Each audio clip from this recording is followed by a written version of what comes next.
Hello everyone, my name is Eleanor Mavis Delaney. I'm 81 years old and I don't speak much these days, mostly because no one asks me anything worth answering. But once I had a voice. A loud laughing one that echoed through our small blue house at the edge of Pinefield, Indiana. That house raised my children as much as I did. It heard their first steps, caught their midnight sobs, and swallowed my lonely prayers when their father, Roy, died in his sleep just shy of 50. This past Sunday on Mother's Day, my daughter Lorraine and my son Patrick took me to a place called Cedar Grill, one of those polished gray and wood restaurants with fancy names for soup and sides that cost more than they used to. They made a reservation. They pulled my chair out. Lorraine even pressed a tiny white carnation into my palm with a smile too tight to be real. And then nothing. Not a word. They sat there, each fiddling with their phones between bites of lemon salmon and roasted asparagus. Not once did they ask me how I was. Not once did they say, "Happy Mother's Day, Mom." Or remember when you used to make those blueberry pancakes? Not even a question about the weather. Just silence, flat and suffocating. Patrick scrolled like he was at the DMV. Lorraine nodded absent-mindedly when the waiter asked if everything was all right. When my glass ran empty, no one noticed. I sat straight, hands in my lap, staring at them both, trying to recognize the babies I once cradled. The children I swaddled in handmade quilts stitched from my old dresses. But they never looked up. Not really. The only thing that made it feel like Mother's Day was the soft jazz music floating through the air. And even that felt like a mockery. There was no joy. No worms. Just the clang of cutlery and that dying carnation in front of me, drooping like my heart. I had dreamt of this lunch. I had ironed my best blouse for it. I even wore the brooch Roy gave me on our 10th anniversary. A tiny hummingbird with chipped wings. I thought maybe, just maybe, they'd remember who I was before I became a name in their contact list. I excused myself before dessert and walked to the restroom just to cry. Not loud, just enough to let it out. And when I looked in the mirror, I saw someone I barely recognized. A ghost of the woman who once wiped jam off their cheeks and stood in the rain waiting at the school bus stop. They didn't even notice I was gone for 15 minutes. On the ride home, they dropped me off like a package. No hugs. No love you, Mom. Just a wave. A glance in the rearview mirror.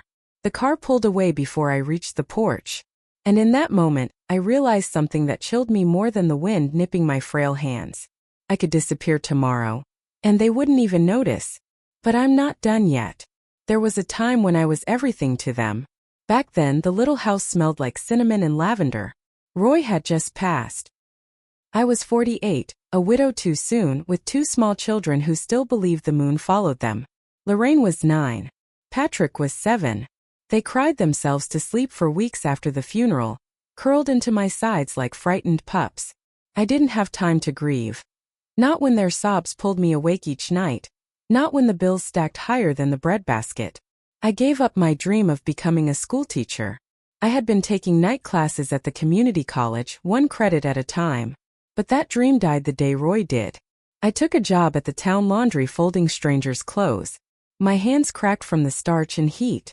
I stitched their uniforms in the evenings and tutored the kids at the kitchen table after dinner. I remember Lorraine once had a stomach virus that kept her home for 4 days. I sat beside her with a wet rag on her forehead, reading Charlotte's Web until I lost my voice. Patrick broke his wrist falling from the oak tree in our backyard. He was climbing to tie a red ribbon for his daddy, so he could see it from heaven. I slept in a chair at the hospital while he whimpered in his sleep. Every birthday I baked from scratch. Every Christmas I made sure they each had a gift, even when all I could afford were hand-sewn dolls or used comic books from the church thrift shop. We didn't have much, but I gave them everything I had, my time, my love, my youth. And they used to love me back. Lorraine used to braid my hair while I sat on the porch. Patrick used to hold my hand when we walked through the farmer's market. We had family nights, games, hot cocoa, movie marathons on a thrift store DVD player. They made me macaroni necklaces for Mother's Day. They sang silly songs and left little notes in my apron pockets. I never remarried. Never dated again. I told myself I didn't need to. They were enough. And for a while they were. But as they grew older, things started to change. First it was the eye rolls. Then the mumbled. Yeah, I know. When I tried to give advice. Lorraine went off to college, Patrick joined the army. I was proud, so proud, but also lonely. When Lorraine got married, I wasn't asked to help plan the wedding. I showed up in my Sunday best, sitting in the third row, smiling through my tears. Patrick came back from deployment different. Quieter. Colder. He moved to Chicago and stopped calling, except on my birthday, sometimes. At first, I made excuses for them. They're busy. They have their own lives. They'll come around. But slowly, the calls faded. The visits grew further apart. My mailbox grew emptier. My phone stayed silent. Still I waited. Because that's what mothers do, right? We wait. We forgive. We love. But Mother's Day, that broke something in me. Not because they were cruel, but because they didn't even care enough to pretend. And now here I sit. Alone in this house filled with memories, a casserole for one in the oven, staring out the window wondering how I became a burden to the very people I gave everything to. But I'm not ready to go quietly into that silence. They may have forgotten who I was. But I haven't. The day after that empty Mother's Day lunch, I couldn't stay in the house. The silence clung to the walls like cobwebs, and every creak of the floorboard echoed like a question I didn't want to answer. So I put on my old tan cardigan, the one Lorraine bought me for my 70th birthday, before she stopped giving gifts, and stepped out into the morning chill. The streets of Ellensworth, our sleepy town of less than 2,000 souls, hadn't changed much in 40 years. The corner drugstore still had the chipped red sign. The post office still leaned slightly to the left. And the sidewalks still had the faint chalk ghosts of hopscotch lines drawn long ago by children I used to know. I passed the elementary school first. The chain-link fence looked smaller now, but I remembered how Lorraine used to press her face against it when I came to pick her up early for dentist appointments. She'd wave so hard her fingers turned red. One time she brought me a paper flower she'd made in art class. I kept it on the fridge until the colors faded. I kept walking, past the church where Patrick had his first communion. I remembered how handsome he looked in that little white suit, fidgeting with his collar while I snapped photos with my old Kodak. He used to slip into the pew beside me every Sunday, his voice rising above the others when we sang the hymns. Now I sit alone in the back row. No hymns, no smiles. Just habit. My feet led me next to the town library. That place was my sanctuary when Roy died. I would bring the kids and sit in the reading corner while they flipped through picture books. I read about strong women in hard times, women who made it through wars and famine and heartbreak. I used to imagine I was one of them. Maybe I still could be. Finally, I ended up at the community garden behind the Methodist church. It had overgrown in the last year, but my old plot was still there. Bed number 17, right beneath the willow tree. I used to grow tomatoes so sweet you could eat them off the vine. Patrick once carved his name into the wooden border. It was still faintly visible. Pay 2005. I bent down and brushed away the dead leaves, then sat on the bench nearby and let the sun warm my back. And that's when I made my decision. I wasn't going to beg them to love me. I wasn't going to die waiting on calls that never came. But I also wasn't going to disappear. There were people in this town who still remembered who I was. And I remembered who I used to be. A woman who worked 3 jobs and still sang lullabies. A woman who raised 2 decent kids even if they forgot how to be grateful. I wasn't weak. I was weathered. So I would do something that mattered not to them but to me. That's when the idea came. It was small, like a seed. But seeds, I knew, could grow into mighty things. The next morning, I rose with the sun. I hadn't slept well. Dreams of Lorraine and Patrick as children danced through my head, mixed with echoes of yesterday's silence. But I didn't feel tired. I felt determined.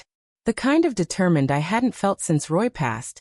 And I was left to pick up every broken piece with 2 small children, and no roadmap. I brewed a pot of coffee and pulled on my slacks and navy blouse, the one with pearl buttons that always made me feel a little taller. I looked in the mirror. Wrinkles, yes. Gray hair thinned and tied back. But behind the eyes? Fire. The community center on Main Street had always been there. Used for bingo nights, senior yoga, voting booths, and the occasional potluck. But today, it was going to be more than just a room with folding chairs and a coffee urn. Today, it was where I would begin again. When I stepped inside, I was met with the sound of clinking mugs and the low hum of conversation. At least a dozen people were already gathered, most in their 70s or 80s, talking softly over styrofoam cups. Eleanor. A voice perked up from the back. I turned and saw Jeanette Holloway, her white hair curled neatly, a walker beside her chair. Jeanette. I gasped and hurried over, hugging her gently. Well, I'll be. Haven't seen you since the harvest fair last year, she said. You still make those quilts? I smiled. Not in a long while. Jeanette's eyes scanned my face. You all right? I wanted to lie. But something about being among peers, people who'd also outlived spouses, raised ungrateful children, buried friends, made it easier to tell the truth. I'm not really, I said. But I want to be. And just like that, she patted the chair next to her. Then sit down and let's fix that. Over the next hour, I talked more than I had in months. I shared about the Mother's Day lunch, how Lorraine and Patrick stared at their phones and barely looked at me, how I dressed up for the occasion, even sprayed Roy's old cologne on my wrist, thinking it might give me strength, how I left with a drooping carnation and a heart full of ache. I expected pity, maybe judgment, but I got nods. I got same here. I got my daughter hasn't called since Christmas. I got they forget who we were. It wasn't comforting exactly, but it made me feel less invisible. That's when Jeanette leaned in close and said, You know, Eleanor, you should start something here.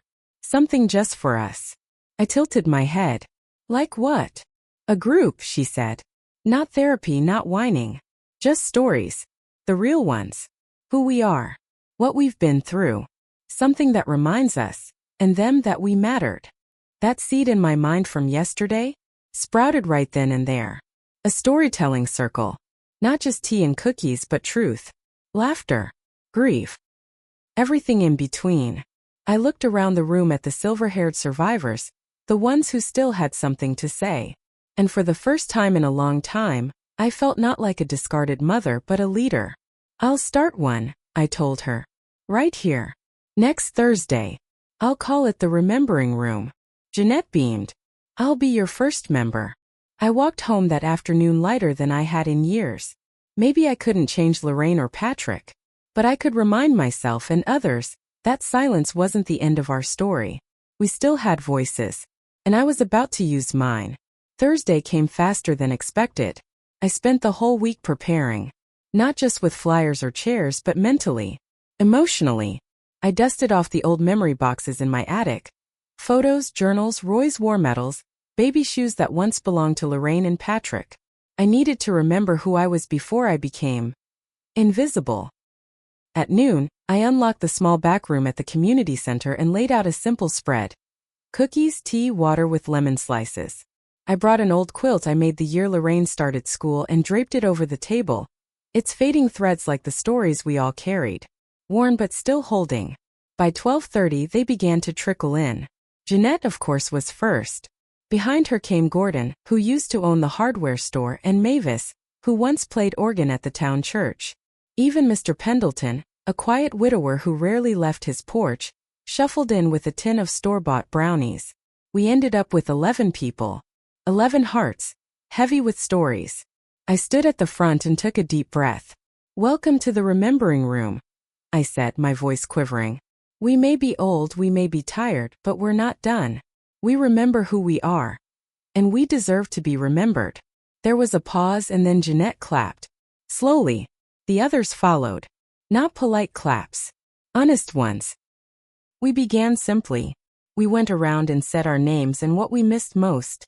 Not from childhood, but from ourselves. Mavis said she missed singing. Gordon said he missed his wife's blueberry cobbler. Jeanette missed driving with no destination. Mr. Pendleton whispered, I miss someone needing me. When it was my turn, I stared down at the carnation I'd kept pressed in my notebook since Mother's Day. The petals were crumbling now. I miss being a mother, I said. I mean, I still am one. But lately it feels like a title someone took from me. Quietly. Without notice. Silence fell over the room. Then someone at the door coughed. We turned, and there, awkwardly clutching her purse, stood Lorraine. My heart jolted. I hadn't told her about the group. Hadn't even thought she'd remember I existed beyond holidays and obligation. She looked nervous, younger somehow in her vulnerability. I saw the flyer at the coffee shop, she said. Didn't know you were running this. Neither did I at first, I replied softly. She stepped into the room like a stranger in her own home. I'm sorry, Mama, she said. I know it's late, but I forgot you were still growing too. I just saw you as done. Like a book I already read. That hit me hard. Because it was true. They thought we stopped changing when they moved out. When our hair turned white. When our knees ached and our calendars emptied. But we didn't. We just learned to grow silently. Jeanette stood and pulled out a chair beside her. Sit down, sweetie, she said to Lorraine. You're not too late. Lorraine hesitated. Then slowly she took the seat. I didn't cry. Not yet. But something shifted. She had come. Not to perform a duty. Not to impress. Just to listen. And maybe, just maybe, to remember. Lorraine didn't say much that first day. She sat, listened, and occasionally smiled nervously like a girl out of place. But it mattered that she came. And when the session ended and everyone shuffled out with cookies tucked in napkins, Lorraine lingered by the door, her purse gripped tight in both hands. Do you want to grab coffee sometime? She asked. I blinked. With me? Yes, Mama. With you. My chest tightened in that fragile, dangerous way, hope knocking on the door after too many years of silence. I nodded carefully. All right. She smiled, eyes moist. Tomorrow. Tomorrow, I whispered. That night I barely slept. Not because of nerves, but because feeling again, expecting something again, made everything too alive to rest. I pulled out my best blouse, the one with the small blue flowers, and ironed it in the dark. When morning came, I was waiting by the window before the sun crested over the trees. She picked me up in her silver SUV. The ride to the cafe was quiet, but it didn't hurt like before. There was a softness to the silence, like the kind Roy and I used to share after long days. Comfortable. Familiar. At the cafe we sat by the window. She ordered me chamomile tea and a cinnamon roll, just like I used to make on Saturdays when she was little. I smiled at the memory but didn't speak it. She needed to earn the stories back. Mama, she said, fingers tracing the edge of her mug. Patrick and we've been talking. My heart paused. About you. She looked down. We were selfish.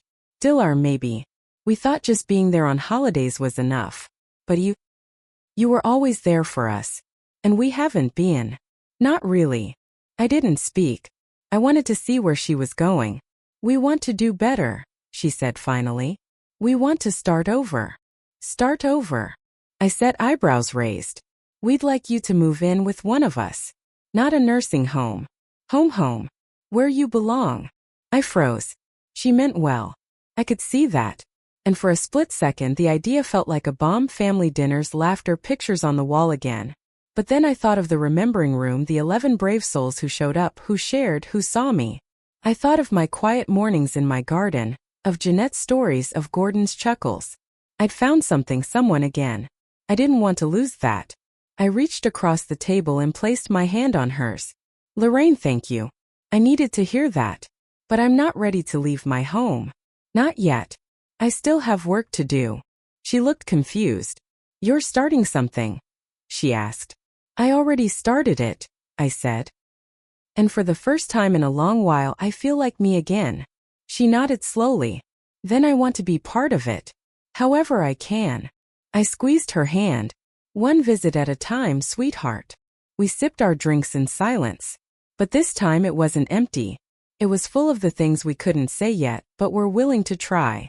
I was folding laundry when I found it. A small envelope, yellowed with time, slipped between a flannel sheet and an old nightgown I hadn't worn in years. My hands froze. On the front, in Roy's neat cursive, were the words, "For Eleanor. If you ever need to feel seen again." My knees went weak. I sat on the edge of the bed, heart pounding, hands trembling. He must have written it just before his heart gave out. He always was one for notes and little gestures, even when times were hard. I opened it slowly, afraid of what his voice might stir.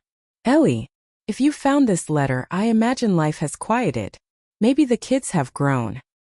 Maybe you're alone, or maybe just lonely. I worry about that. You always gave yourself away in pieces, to me, to the children, to your neighbors and friends. You never kept much for yourself. That was your strength and your flaw. So if today feels heavy, let me remind you. You are more than what anyone sees. You are the bravest woman I've ever known. And if the world forgets you someday, remind it who you are. I'll always remember. Love, Roy. The tears came all at once. Not the quiet kind, the body-racking kind. The kind that fills a room with sound after years of silence. I clutched the letter to my chest and let the ache rise. Not just for Roy, but for everything lost. The dinners never eaten, the calls never made, the silences I'd swallowed to keep the peace. Roy had known. Even then. Even before I lost myself. That same afternoon Patrick called. For the first time in months. "Hey Mom," he said awkwardly. "Lorraine told me about the cafe. That you're doing something new." I stayed quiet, letting him squirm a little. I was wondering if maybe I could come to your next group thing. Now that surprised me. "You want to come to the remembering room?" I asked. "I thought it might help," he said. "Help me understand. Help me be better." I didn't answer right away. Instead, I thought about what Roy would say. About what it means to let someone try, even after they've failed you. "All right," I said. "But don't come as my son. Come as someone who wants to learn." "I can do that," he said softly. The next Thursday he showed up, jeans and a flannel, nervous as a boy on the first day of school.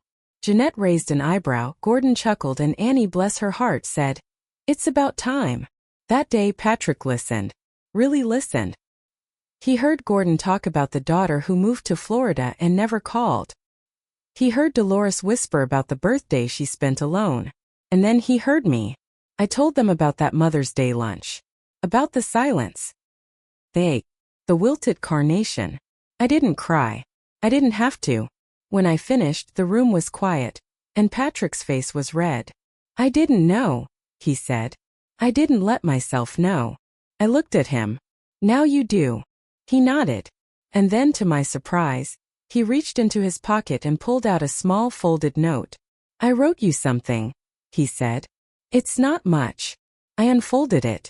3 words written in shaky, honest handwriting. "I see you." I smiled. For the first time in years I felt seen. That following Monday, something unexpected happened. Lorraine showed up at my porch alone. No Patrick. No grandkids. No Gesetaschen. She wore her hair down like she used to when she was a teenager running late for school. Her eyes were tired but softer. And in her hands was a paper bag with 2 cinnamon rolls from Johnson's Bakery, still warm. "I remembered these were your favorite," she said. "I got them before they sold out." I blinked. "You remembered?" "I never forgot," she replied. I just stopped showing it. We sat on the porch swing and ate in silence, the kind of silence that finally felt healing, not hollow. Lorraine looked around the yard, her eyes landing on the overgrown garden bed where Roy's roses used to bloom. "Can I help you bring that back?" she asked. I raised an eyebrow. "You? Garden?" She laughed softly. "I could learn." And for the first time in years I let myself believe we could start again. Not from where we left off, but from a new place. A place where I wasn't the background character in my own family's story. Just as we finished the rolls, I noticed him again. The man across the street. He'd lived there for over a decade, Mr. Callahan, a quiet widower with a white beard and the kind of posture that said, ex-military. Every morning, I'd see him on his porch with his coffee, and every night, he'd be there again with his paper and lamp. But today he stood at the edge of his driveway, looking directly at me. He raised a hand. I waved back, unsure what to expect. To my surprise, he walked over. "I hope I'm not intruding," he said, his voice gravelly but kind. "But I wanted to say, I've been watching you keep this place together for years. You remind me a bit of my Mavis." Lorraine tensed beside me, but I leaned forward, curious. "She passed 10 years ago," he said, his eyes glazing. "But she had your spirit. Stubborn, proud. Always baking things for people who forgot to say thank you." I chuckled. "That does sound familiar." He smiled. "I've seen your family come and go. And I just wanted to say I see you. Even when they don't." My breath caught. Those words again. "I see you." Something about hearing them from a stranger made them feel holy. "Thank you," I whispered. "Name's Charles," he said, offering a hand. If you ever need someone to fix a fence or carry your groceries, I'm just over there. I may take you up on that, Charles. Lorraine watched the exchange with a puzzled look. I could tell she was seeing me differently. Maybe for the first time in years she realized I wasn't just her mother. I was a woman. With charm. With a past. With possibilities. That night, I took out my old gardening gloves and set them by the door. Because tomorrow, I'd plant something new. With or without anyone's help. And I'd do it not to be noticed, but to blossom. For me. The next morning, I was out front before the sun had fully risen. My old straw hat perched on my head and my gloves tugged tight. The earth smelled rich ready. I knelt and dug, tearing out weeds, roots, and everything that no longer served. It felt symbolic. As I worked, I heard the crunch of gravel behind me. Lorraine. She carried 2 gardening trowels and a box of seed packets. I don't know a thing about soil, she said shyly. But I figured, maybe we could learn together? I nodded, not with a smile, but something deeper. Acceptance. We worked side by side in silence. Broken only by birdsong and the rhythm of digging. She looked at peace. Like the little girl who used to braid flowers into her hair, and call herself queen of the garden. After an hour she wiped her brow and said, Mama, there's something I need to tell you. My body tensed. I know I've been cold. And Patrick too. But it wasn't just distance. It was shame. I turned to her slowly. When Dad died, you gave up everything to raise us, she said. And I promised myself I'd make something of my life. But I haven't. Not really. Patrick lost his job 6 months ago. We're behind on the mortgage. We took you out for Mother's Day. Because guilt was cheaper than honesty. Her voice cracked. I'm sorry we made you feel invisible. We didn't mean to punish you. We just didn't know how to face you while we were failing. The truth settled heavy between us. I would have helped, I whispered. You know that. I know. But we wanted to prove we didn't need it. And in doing that, we pushed away the only person who ever stood by us. I reached for her hand, dirt and all. You're not failing, I said. You're just lost. But you're still mine. We hugged. For real this time. Not out of obligation but out of something raw and honest. Love unmuted. That afternoon, as if life wanted to reward this tiny victory, a letter came in the mail. It was from the office of Mayor Diane Alcott. I stared at the seal in confusion until I read the handwritten note. Dear Mrs. Eleanor Voss, word has reached me about your years of service, both as a community volunteer and caregiver. We'd be honored to recognize you at this year's Founders Festival with a Lifetime Service Award. We also heard you once dreamed of opening a small teaching kitchen.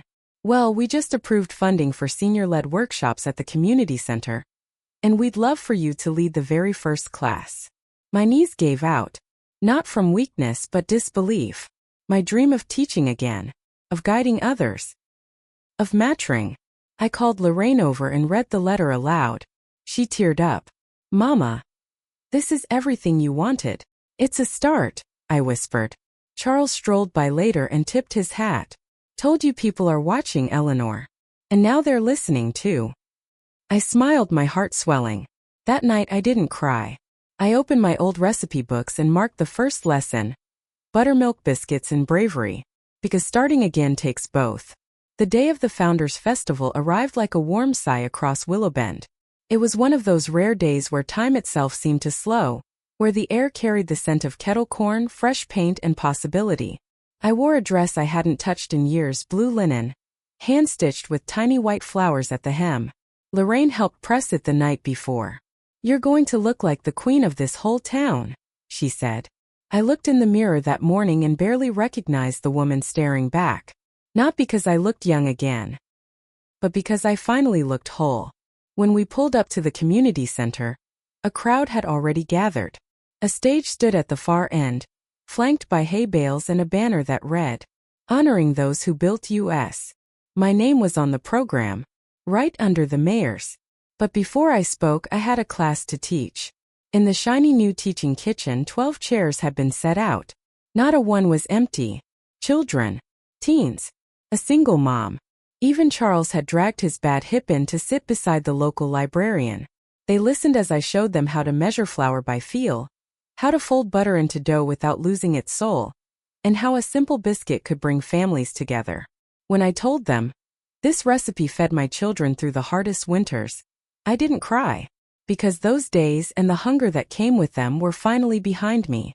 After class, the mayor took the stage and gestured for me to join her. She held up a plaque etched with my name, Eleanor Voss, for decades of invisible sacrifice that built the foundation of this community. Applause thundered across the park. I stepped to the mic, my hands shaking but my voice clear. I never thought this day would come. I thought I'd fade out quietly, the way women like me often do. But today reminded me that seeds don't just disappear. They bloom when the time is right. The crowd fell silent. I spent my life trying to raise children who were kind, strong, and decent.